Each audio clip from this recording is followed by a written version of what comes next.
the Zelensky regime in Kiev. I don't think he enjoys much legitimacy inside his own country anymore. He's widely hated, but he's also widely feared because of the Ukrainian secret police that threatens anybody that challenges Zelensky. If we are stupid enough to go into Western Ukraine, and I say we, I'm talking about NATO. Right. And, right now, I'm not even sure what NATO means. NATO is in a state of disarray. There is no leadership from Washington.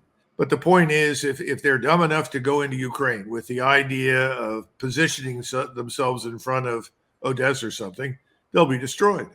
Yeah. Because right now, if you step 1 foot into Ukraine, the Russians know it. They have it under surveillance. They can target it. They can strike it. And they've demonstrated, not just with their hypersonic missiles, but all of their cruise missiles and tactical ballistic missiles and so forth, that there's nothing they can't reach. Everyone, this is Colonel Douglas Macgregor, a 28-year veteran of the U.S. Army who previously served as the senior advisor to the U.S. Secretary of Defense. Colonel Macgregor is one of the few American voices who has been an outspoken critic of both the United States and NATO's involvement in the Russia-Ukraine war. He has some incredible insights that you will never hear in traditional Western media. The Russia-Ukraine conflict didn't start a couple years ago. This war has been ongoing for the past decade, and the only thing Western forces have done is strengthen Putin's military to now its strongest point since the 1980s. Meanwhile, what future is left for the people of Ukraine? Will NATO escalate this conflict into an all-out war that could turn nuclear with Russia? What does Putin really want with Ukraine? And how will this war actually end? We answer all of these questions and more in today's interview.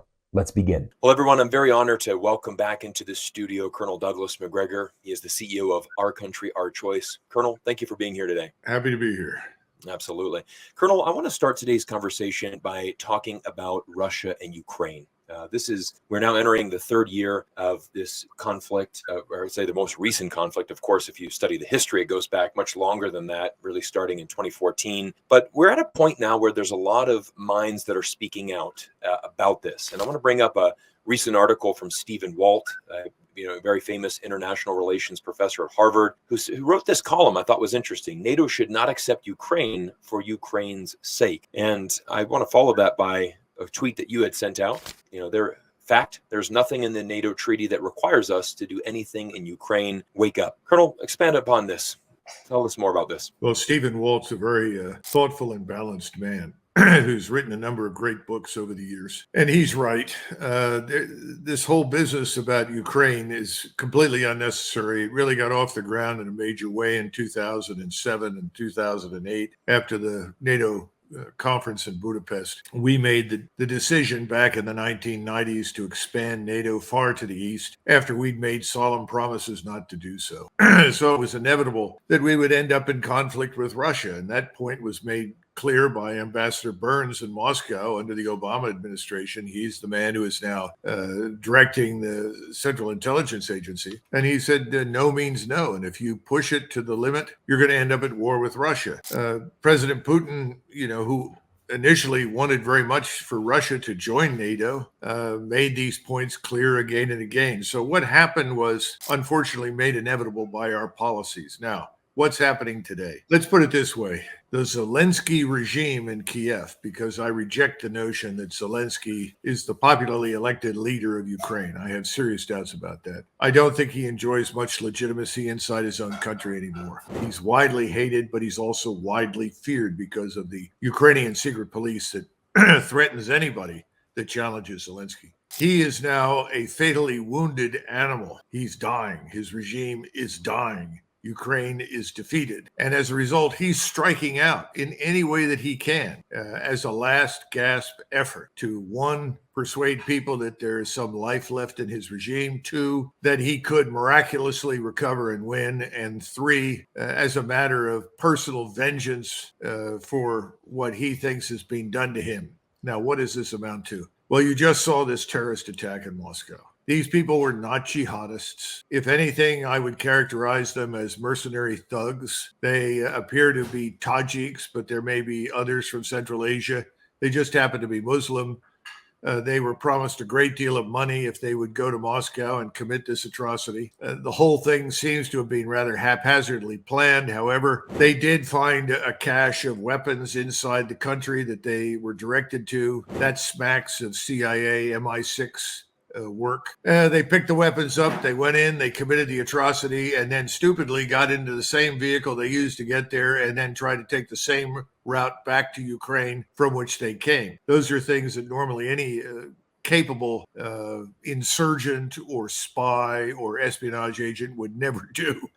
So, surprise, surprise, they were captured. The majority were captured on the way back in a forested area. One was captured early on. He's the one who is missing his ear. You may have seen that on the internet. The Russian authorities were very upset with the Spetsnaz organization when they discovered this man's ear had been cut off. It turns out the Spetsnaz group that went in and found these people were Chechens from General Kadyrov's organization. And when they were asked who had done this, everyone in the organization stood forward and said he had done it. So they were universally supporting each other in this effort. They're heroes inside Russia. No one is sort of expressing regrets over this man's ear, obviously. But this was not ISIS-K or any other chapter of ISIS, which is being blurted out by the State Department and the Department of Defense. It's all nonsense. So the bottom line is that Russia has tried very hard under President Putin's leadership to find a negotiated settlement. That has not worked. It has moved slowly and deliberately for two reasons. First of all, it doesn't want to sacrifice its own soldiers' lives needlessly. And secondly, they don't really want to kill very many Ukrainians, which has turned out to be a hopeless effort because, after all, they too are Orthodox Slavs. So there was no interest in killing these people. But at this point, or more than 500,000 Ukrainian soldiers are dead. Maybe another 500,000 to 1 million are wounded. We don't know. We know the hospitals are full. We know they're overflowing. And the Ukrainian army, as it is in ruins. They're doing all they can to hold on to bits and pieces of terrain. The only reason the Russians have not moved further faster right now with the collapse, effectively, of the Ukrainian defense is that the ground won't support it. It's very, very muddy right now. Likely to remain so at least until the middle or end of April. Right. But I predict that at that point, Russian ground forces will go forward to the Dnieper River. They'll probably close up the distance between where they are now and certainly Kharkov, maybe Kiev, and they'll certainly cross the river and take Odessa. Now, we don't see indications of those things yet, but if you look at the distribution of forces and how much military powers at their disposal, that's going to happen. Until then, we'll see more strategic missile strikes like the ones that happened over the weekend that basically blackened out 4 major cities in Ukraine by destroying the energy infrastructure. In other words, they're going to strike back all over the country, demonstrating, first of all, that if we are stupid enough to go into Western Ukraine, and I say we, I'm talking about NATO. Right. And, right now, I'm not even sure what NATO means. NATO is in a state of disarray. There is no leadership from Washington. Macron is making ridiculous statements that his own population dismisses, but he seems to have pushed a few thousand French troops, largely Foreign Legion, into Romania. My sources inside the French Ministry of Defense tell me that the best they can do is about 7,700 troops that could be ready to fight in Ukraine. He's talking about 20,000. People are wondering where the rest will come from. But the point is, if they're dumb enough to go into Ukraine with the idea of positioning themselves in front of Odessa or something, they'll be destroyed. Right. Because right now, if you step 1 foot into Ukraine, the Russians know it. They have it under surveillance. They can target it. They can strike it. And they've demonstrated, not just with their hypersonic missiles, but all of their cruise missiles and tactical ballistic missiles and so forth, that there's nothing they can't reach. Now, the Poles have toyed with doing stupid things in the past, but fortunately, their chief of staff has talked sense and said, we're not prepared to do this. You're talking about an area of the world that is enormous in size. And the notion that a few thousand troops are going to make any difference at this point is ridiculous. Finally, the notion that we could send anything over there, and we're sending a package, I think, of 300 million right now, is going to make any difference seriously on the ground is nonsense. So this war is, for all intents and purposes, over, but we are postponing an end because we don't want to admit that we've made terrible mistakes, that we grossly miscalculated. Nobody wants to stand up and say that. And frankly, the Germans, I think the Poles privately have said it. I know other NATO members have said it to Macron. If you think we're going to go in there with you, you're crazy. Yeah. They're not going to go. So the French are going to be standing there on their own, and we've made it clear we won't go in. Yeah. So the real question is, what are we all doing? Why are we dragging this out? Because the people who are suffering most are the Ukrainians. And this Absolutely. latest stupidity, this atrocious attack in Moscow has done nothing but strengthen resolve and determination inside the Russian state, among its people, as well as its leadership, to crush Ukraine. President Putin, to his enduring credit, has been very deliberate, very, very slow in an attempt to avoid doing precisely that. He's not interested in, quote unquote, crushing Ukraine. Right. He simply would like to see it neutral and unthreatening to Russia. Right. But we don't want to talk to the man. And, there's a whole rhyme or reason for it, which is ridiculous, but maybe we can talk about that later. But right now, we just need to understand the war is over, and we need to end it formally for the benefit of the Ukrainian people. Yeah, that's a powerful statement. And I just want to follow that up because you did send out a very interesting tweet that you had just mentioned. I just want to bring this up for the audience here, that Ukraine's losses in the conflict with Russia should be counted in the millions. This is the former chief of the Polish General Staff, and that Kyiv is losing the war and does not have the resources to sustain the fight against Moscow. That is quite the statement, and agreed. I mean, when we saw Macron came out and said that, we won't rule against putting NATO troops on the ground, it sent a really interesting signal. I mean, immediately the German chancellor came out and said, no, that's wrong. We have to, we're going to immediately denounce that.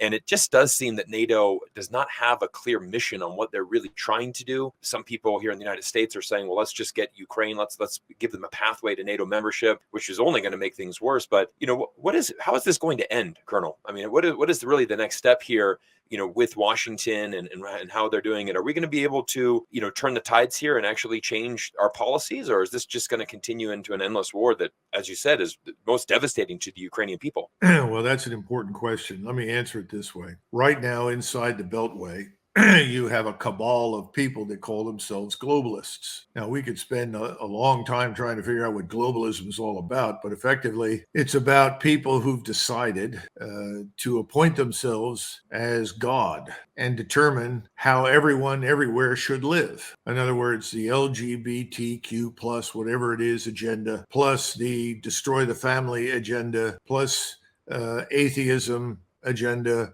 all of these things bound up together that demand that the world genuflect and bow and pay tribute to them as the people with a monopoly on truth, justice, and, history. So they're in the business of denationalizing themselves. That's what they're doing here in the United States. That's what they've done in much of Western Europe. They wanted to gain control of Russia, denationalize it, strip it of resources, exploit it. This is the crowd that you're dealing with, and their view is that they represent this vague thing called the liberal international order, in which they call the shots and determine what is or is not just. Everyone who is outside of that liberal international order is, quote unquote, an authoritarian, as though there was anything democratic about what's happening in the West these days. Because if you stand up and challenge anything, you're immediately tarred as a racist, an anti-Semite, you name it, go down the list of epithets, and threatened with everything from loss of your bank account and income to jail time, depending upon where you are. Right. So they're hardly what I would call Democrats. But this cabal that is centered in Washington has at its head right now Biden and the leadership in the Senate, both Democrat and Republican. They're part of the uniparty. They're all behind this nonsense. And they want to ensure that they win. Well, the problem is they're losing everywhere. They have precipitated an enormous resistance to everything they want to do here at home, in Europe, and inside Russia, and inside the rest of the world. The rest of the world has said, forget it. We're not interested in adopting anything that you want. But these people are going to continue pushing in this direction and demanding that everyone bow to them until they're out of power. Now, everyone hopes that this election coming up in November will precipitate a change. We don't know. We'll have to see. It's just not clear. So that's the problem. I don't see anything good happening until we get beyond this administration. Yeah, very powerful words. And again, I think our thoughts go out to the people in Ukraine. And I mean, there has to be some type of resolution, because we're just going down the path and doing the same thing over and over again. And as we know, that's the definition of insanity. And there's no progress here at all. And certainly, again, when you have outspoken people that understand foreign policy like yourself, Stephen Walt, when you have these prominent voices in America speaking out, I think it's time for our politicians to make a move. Everyone, as we conclude today's video, I hope you can see the importance of why we discuss geopolitics and how U.S. foreign policy affects every country around the globe. Just imagine if the U.S. actually embraced Vladimir Putin when he humbly came to NATO and politely requested to join the alliance in the early 1990s. There was no ill intentions from Putin.